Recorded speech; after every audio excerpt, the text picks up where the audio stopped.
One thing that would really be helpful is understand exactly where presentations come from.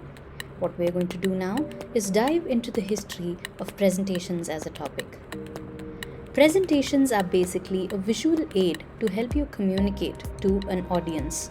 Now, typically, they include demonstrations, introductions, lectures, or speeches meant to inform, persuade, inspire, or present a new concept in a structured way.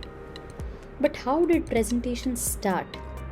They began when speakers realized that they needed a visual support to actually start explaining to people.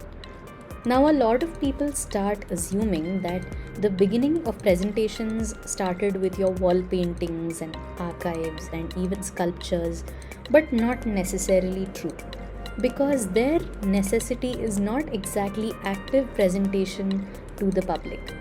In fact, one of the predecessors of presentation is actually the chalkboard. This is when teachers actually had to draw and start explaining concepts to students. That was when they could understand what it was to be actually visually presented a topic. The next tool that teachers started using actively in instruction is the flip chart. The flip chart was very simple. It was a series of charts that was pinned to create a spiral board. This board would be held up on a basic stand, and one after another the chart would be flipped to show all aspects of their presentation.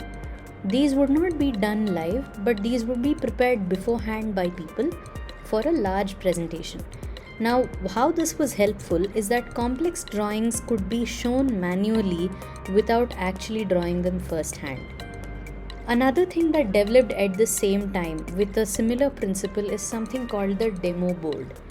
The demo board is basically a series of visuals that have been put up to demonstrate the actual visual experience people would have.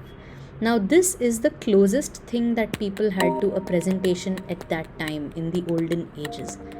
This was in the 60s and 70s when people used something like a demo board to actually show visuals of advertisements. Another thing that actually moved further from there is something called the slide projector. People wanted to custom design their slides, so a hand created slide projector could be used to project whatever was on the slide for people.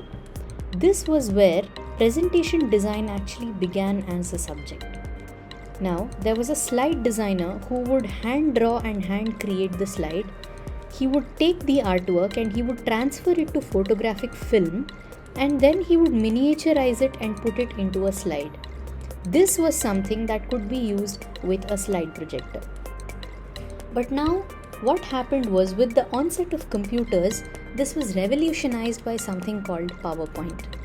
PowerPoint was the first tool in which this could be done in a computer directly.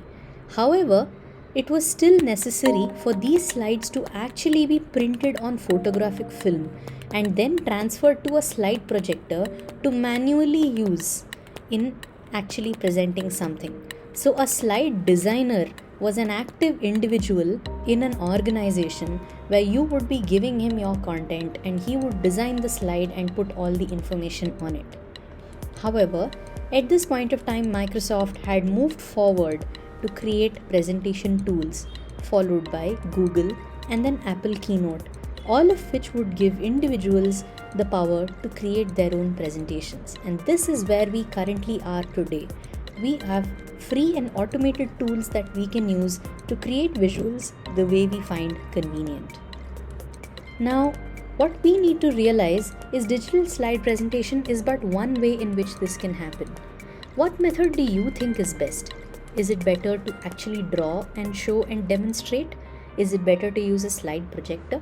Is it better to use props and demos? Or is it better to use a digital presentation?